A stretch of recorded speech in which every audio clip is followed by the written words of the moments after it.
America के हजारों marine commando शुक्रवार को मिडिल ईस्ट में पहुंच जाएंगे। जी हां, अमेरिका के मरीन कमांडो की तैनाती उस वक्त हो रही है जब राष्ट्रपति डोनाल्ड ट्रंप ने कहा है कि वो युद्ध विराम पर ईरान से बातचीत कर रहे हैं। दरअसल मीडिया रिपोर्ट्स के मुताबिक 31वीं एक्सपीडिशनरी यूनिट के लगभग 2200 मरीन जो यूएसएस ट्रिपोली पर सवार होकर आ रहे हैं वो शुक्रवार को इस क्षेत्र में पहुंचने वाले हैं, ऐसा रिपोर्ट्स कहती हैं। उनके साथ एक amphibious landing dock USS New Orleans भी होगा। 11वीं मरीन एक्सपेडिशनरी यूनिट के लगभग 2500 और भी सदस्य यूएसएस बॉक्सर जंगी जहाज के साथ मिडिल ईस्ट पहुंच रहे हैं, जिसे प्राइड ऑफ द पैसिफिक का उपनाम दिया गया है। सिर्फ इतना ही नहीं, आपको बता दें रिपोर्ट्स के मुताबिक अमेरिकी सेना के सीनियर अधिकारी आर्मी की 82वीं एयरबोर्न डिवीजन से एक कॉम्पैक्ट ब्रिगेड की संभावित तैनाती पर भी विचार कर रही है। ये डिवीजन करीब 3000 सैनिकों वाली एक तत्काल प्रतिक्रिया बल के तौर पर काम करती है, जो दुनिया में कहीं भी 18 घंटों के भीतर तैनात होने में सक्षम है। डोनाल्ड ट्रंप ने हॉर्मुज स्ट्रेट खोलने के लिए ईरान को 5 दिनों का वक्त दिया है और संभवतः शनिवार को पाकिस्तान में युद्ध विराम पर बातचीत होने की संभावना है। जी हाँ, मिडिल ईस्ट में अमेरिका के 50,000 सैनिक पहले से ही तैनात हैं, लेकिन उनमें से ज्यादातर इन्फेंट्री यूनिट्स नहीं हैं, जिन्हें किसी देश पर हमला करने के लिए डिजाइन किया गया। आपको बता दें, अमेरिका ने 2001 में अफगानिस्तान पर हमले के दौरान MEU का इस्तेमाल किया था और 2003 में इराक पर हमले के दौरान भी इसका इस्तेमाल किया गया था। तालिबान के लड़ाकों को काबुल से इसी टीम ने खदेड़ा था। यानी अमेरिका का मकसद तेहरान से ईरान के शासकों को खदेड़ना हो सकता है।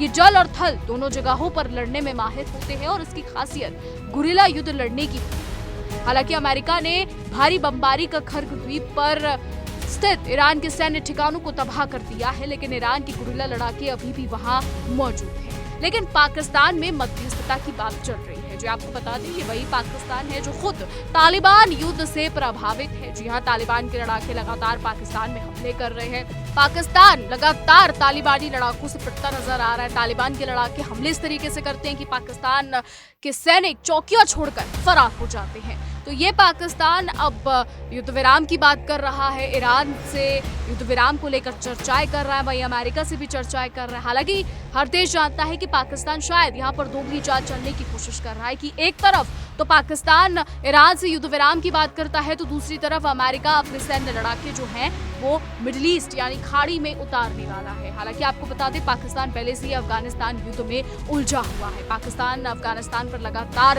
हमले कर रहा है, वहीं अफगानिस्तान भी लगातार पाकिस्तान पर हमले कर रहा है। ईद के दौरान ये बात सामने आई थी कि 18 मार्च की मध्यरात्रि से 23 मार्च की मध्यरात्रि तक सीज फायर रहेगा। पाकिस्तान ने कहा था कि तुर्की, कतर और सऊदी के कहने पर वो ये सीज फायर कर रहा है ईद के मौके पर। वहीं अफगानिस्तान की तरफ से भी वही बात कही गई, लेकिन अगले ही दिन दोनों देशों के बीच में लगातार फिर से हमले होने लगे। अफगानिस्तान ने आरोप लगाया कि पाकिस्तान ने कुनार प्रांत पर जो है हमला किया है, जिसकी वजह से अफगानिस्तान को भी पाकिस्तान पर पलटवार करना पड़ा। वहीं पाकिस्तान कुछ और बात कहते नजर आ रहा। तो यानी दोनों देशों के बीच अभी भी जंग जारी है, लगातार दोनों देशों के बीच जो है वो झड़पें हो रही हैं। वहीं पाकिस्तान ईरान के लिए बड़ी मध्यस्थता की बात कर रहा है, यानी खुद के देश की मध्यस्थता नहीं हो रही है, लेकिन ईरान की मध्यस्थता कराने में लगा हुआ है। अब सवाल ये है कि क्या पाकिस्तान यहाँ पर दोहरी चाल चलने की कोशिश कर रहा है, क्योंकि जिस तरीके से रिपोर्ट्स ये दावा कर रही हैं कि अमेरिका अपने लड़ाके खाड़ी में उतार रहा है, तो क्या पाकिस्तान अमेरिका का साथ दे रहा है और ईरान को बातों में उलझा रहा है, या फिर यहाँ पर कुछ और ही पक रहा है। बहरहाल अब आगे देखना होगा कि खाड़ी में क्या कुछ होता है। फिलहाल हमारी आज की रिपोर्ट में बस इतना ही। क्या कुछ राय है आपकी, इस पर क्या कुछ सोचते हैं, कमेंट के जरिए जरूर बताइएगा। और ऐसी देश और दुनिया की तमाम बड़ी खबरें जानने के लिए देखते रहिए इंडिया डेली। देखिए इंडिया डेली 24/7 अब आपकी स्मार्ट टीवी पर। इंडिया डेली मौजूद है सभी डिजिटल प्लेटफॉर्म पर लाइव और लगातार। इंडिया डेली 24/7 हर दिन राष्ट्र को समर्पित।